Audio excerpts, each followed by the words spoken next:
ఆంధ్రప్రదేశ్లో కలెక్టర్ల కాన్ఫరెన్స్ ఏదైతే ముఖ్యమంత్రి గారి అధ్యక్షతన రాష్ట్రంలో ఉన్నటువంటి కలెక్టర్లు ఐఏఎస్లు అందరి సమక్షంలో రాష్ట్రానికి సంబంధించినటువంటి భవిష్యత్తు గురించి కొన్ని కీలకమైన నిర్ణయాలు తీసుకోవడం జరిగింది. అయితే ఈ యొక్క నిర్ణయాల ద్వారా రాష్ట్రానికి భవిష్యత్తులో ఏదైనా మేలు జరగనుందా, ఆ కలెక్టర్ల కాన్ఫరెన్స్ ద్వారా ఏ నిర్ణయాలు తీసుకున్నారు, వీటన్నిటికి సంబంధించి కొంచెం విశ్లేషణ చేసే ప్రయత్నం చేద్దాం. ప్రస్తుతం మనతో ఉన్నారు సీనియర్ పొలిటికల్ అనలిస్ట్ అర్స్మిల్ శ్రీనివాస్ గారు.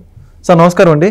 నమస్కారం అండి. సార్, చూస్తున్నాం మనం బిజీగా నారా లోకేష్ గారు, రాష్ట్ర మంత్రులు వీళ్ళందరూ కూడా కలెక్టర్లతో కాన్ఫరెన్స్ నిర్వహించుకొని రాష్ట్రానికి సంబంధించి కొన్ని కీలకమైన పాలసీలు, ప్రభుత్వ పథకాలు వీటన్నిటి కూడా చర్చించుకుంటూ ఉన్నారు. రానున్న రోజుల్లో అతి ముఖ్యమైన పథకాలు ఇవన్నీ కూడా అమలు చేయమని చెప్పి చెప్పుకుంటూ పోతున్నారు. ఈ పరిణామాల దృష్ట్యా రాష్ట్రంలో ప్రభుత్వ పథకాలకు సంబంధించి కానీ ప్రజల్లో ఉన్నటువంటి నిర్ణయాలు, వీళ్ళ నిర్ణయాల ద్వారా ఏదైనా కొలిక్కొచ్చే అవకాశం ఉందంటారా? ఇప్పుడు యాక్చువల్గా ఏప్రిల్ మొదటి వారంలో డిఎస్సి నోటిఫికేషన్ విడుదల చేస్తామని చెప్పేసి కలెక్టర్ సమావేశంలో చంద్రబాబు గారు ప్రకటించారు. అవును, ఇది యాక్చువల్గా చాలా నుంచి నిరుద్యోగులు అందరూ ఎదురు చూస్తున్నారు, చాలామంది ఎదురు చూస్తున్నారు. ఇది మంచి నిర్ణయం. అంటే వీళ్ళు చెప్పిన దాన్ని అమలు చేసే దిశలో ప్రయాణం చేస్తున్నారు. ఇది ఒక రకంగా చెప్పాలంటే అసలు చర్చనీయాంశం అవ్వాలి. జగన్మోహన్ రెడ్డి ఎలాగ 5 ఏళ్ళలో ఏం చేశాడు, వీళ్ళు వచ్చే ఆ 7-8 నెలల్లోనే ఏం చేస్తారు అనేటువంటి దానికి ఇప్పుడు ప్రభుత్వం యాక్చువల్గా చాలా చేసింది. మనకే అది చెప్పుకునే యంత్రాంగం ఎప్పుడూ లేదు.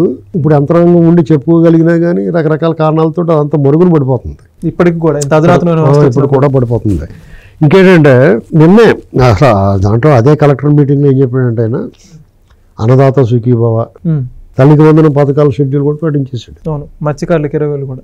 మత్స్యకారుల విషయంలో అలాగా వాళ్ళు మొత్తం మీటింగ్ చెప్తే టైం సరిపోతుంది కానీ మనకి అందులో ఇలా ప్రధానంగా అందరూ వాళ్ళు ఏమడుగుతారు, అమ్మఒడేది నీకు 15 అన్నారు, అదేమైనా ఇలాంటివన్నీ అంటున్నారు కదా, విక్రిస్తున్నారు వాళ్ళు. ఆ విక్రించిన దానికి ఎవరైనా మొహమే చేసినట్టు ఇవన్నీ మొన్నే ప్రకటించారు వాళ్ళు. లోకేష్ గారు అన్నారు, చంద్రబాబు నాయుడు గారు అన్నారు, వాళ్ళు కలెక్టర్ మీటింగ్లో దాన్ని ఫైనలైజ్ చేసి ఒక షెడ్యూల్ ప్రకటించారు. అంతేకాకుండా ఈ ఎంప్లాయీస్కి బకాయిలు పెట్టేసాడు కదా జగన్మోహన్ రెడ్డి. అది ఎంత పెట్టాడు, 27,000 కోట్ల రూపాయలు బకాయిలు ఇచ్చాడు.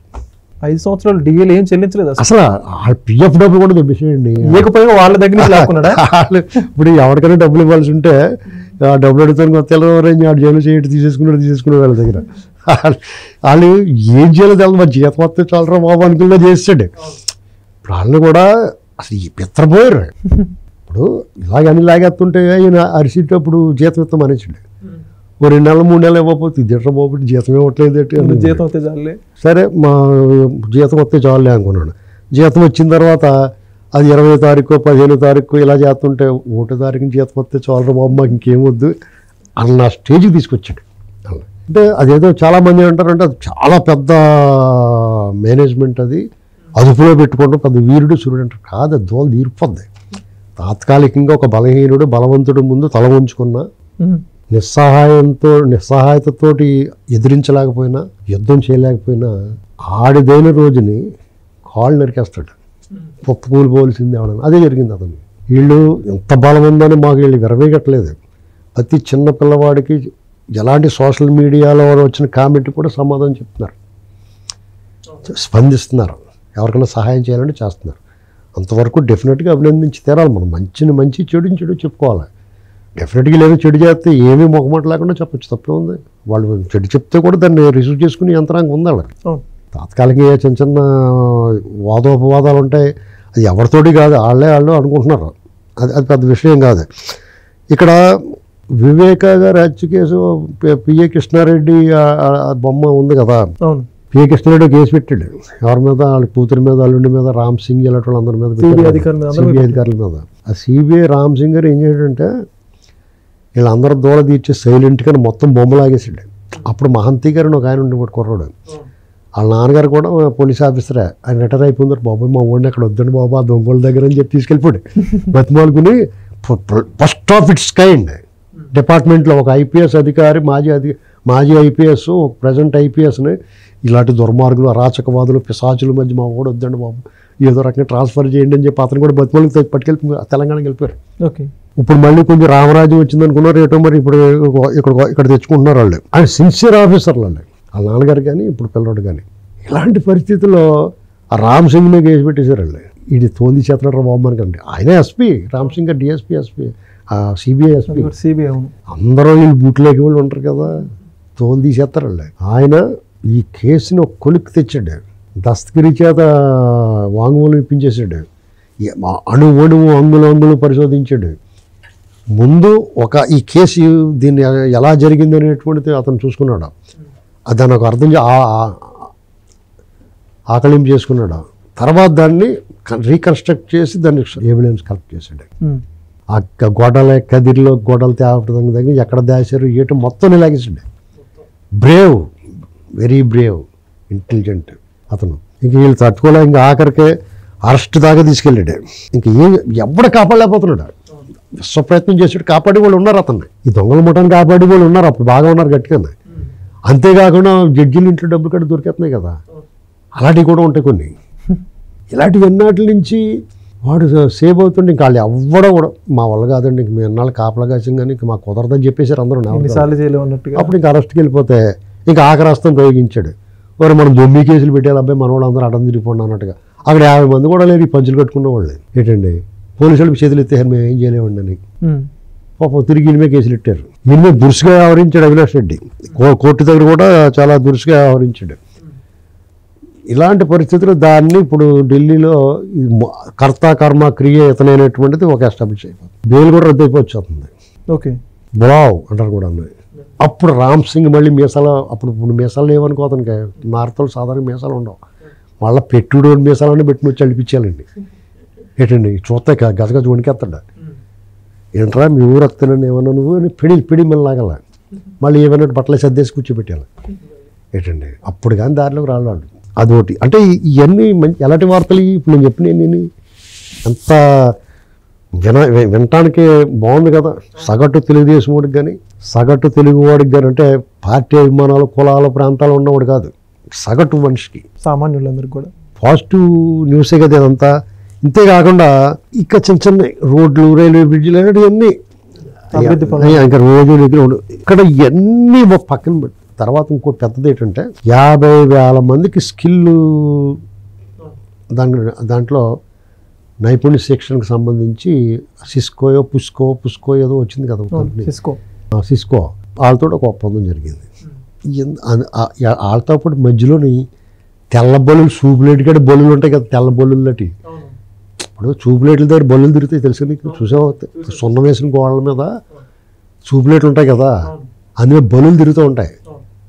ఆ చూపులేట్ బద్ద దగ్గర ఉంటే కనపడదు మనకి తెల్లబల్లి, దాంతోపాటు ఇది ఉండిపోద్ది, లైట్లో షేడ్ అయిపోతుంది. ఆ బద్దతో పాటు అది తెల్లగా ఉంటుంది. బల్లులు మామూలుగా అదో రకం మట్టి రంగులో ఉంటాయి, కానీ ఈ తెల్ల బల్లు ఆ సూపులేట్లు గడ్డ తిరిగి తెల్లగా ఉండిపోయి మనకు కనపడవు. కాబట్టి సూపులేట్ పట్టుకోమంటే చేతి మీద గడ్డ దూకేస్తాయి. అలా ఒకడు దూరేసాడు. ఆ దూరేసేటప్పటికి ఆడు ఎవడో తిప్పల రవీందర్ రెడ్డి అని, ఆడు తిప్పల నాగరాజులాగా అదొకటి అయిపోయాడు. పచ్చి బూతులాడు. ఆడంత చదువుకుని ఇంత పెద్ద కంపెనీలో ఆడు పెద్ద ఉద్యోగం చేస్తున్నాడు అంటాడు. ఆడు ఏం ఆడుతున్నాడు అడిగి తెలకుండా పరమ రోతరాతలు రాసేటాడు. పోస్టులను సోషల్ మీడియా మొత్తం అసలు భయంకరం. అసలు ఇంత చదువుకున్నవాడు ఇలాంటి భాష మాట్లాడతాడు అనుకుంటారన్నమాట ఎవడన్నా. ఆడు కొన్ని మన నోటితో పలకలేని కొంతమంది క్యారెక్టర్ అసాసినేట్ చేసి రాశాడు. దాన్ని నిజం చేసేసి ఏకంగా అసెంబ్లీలో కూడా మాట్లాడారు. కాబట్టి ఆడి మీద తెలుగుదేశం శ్రేణులకి కార్యకర్తలకి పీకల దాకా ఉంది. ఆడు సైలెంట్గా ఎక్కడన్నా దొరికితే ముంజిగా కోసినట్టు కోసేయాలన్నంత కోపం ఉంటుంది అందరికీ. ముంజిగా అంటే తెలుసా? తాటి ముంజు తీసినట్టు కసక్కని కోస్తారు అలాగా, అలా కోసేయాలనుకుంటారు. అంటే వాళ్ళు చేయగలిగినా చేయలేకపోయినా అంత కసితో రగిలిపోతూ ఉంటారు. అలాంటోడు అక్కడ కనపడేటప్పటికి అందరికీ బొగ్గుమనిపోయింది. చిన్న కమ్యూనికేషన్ గ్యాప్ ఏంటంటే ఇక్కడ మనం అర్థం చేసుకోవాల్సిందంటే ఇంత పాజిటివ్ న్యూస్ ఉన్నప్పుడు దాన్ని ఎవడో పట్టించుకోలేదు. దాని గురించి చర్చ లేకుండా పోయింది. అసలు చర్చే జరగలేదు. రామకృష్ణదేవరాయలు గారి మద్యం దానికి సంబంధించి దొళ్ళగొట్టేసాడు. పండగ నెలలో రేగు చెట్టు రేగుపళ్ళు దులిపేసాడు. బదడీ వృక్షాలు అంటారు. పండగ నెలలో సంక్రాంతి నెలలో కాస్తాయి రేగుపళ్ళు పండిపోయి ఉంటాయి. ఆ చెట్టు నెలలో ఊపే మన కొయ్యలో ముళ్ళు కట్ట కూర్చిపోతాయి. ఆ చెట్టుని కట్టుకు ఊపేస్తారు వెళ్ళి పడపడపడిపోయాడు వాళ్ళు పట్టుకుని. ఇక అమిత్ షా గారు కూడా ఒకసారి 2-3 మంది ఎదురు చెప్పండి వాళ్ళు మీకు చచ్చినట్టు తప్పని పరిస్థితుల్లో విని తీరాలి చర్యలు తీసుకోక తప్పని పరిస్థితి ఏర్పడింది.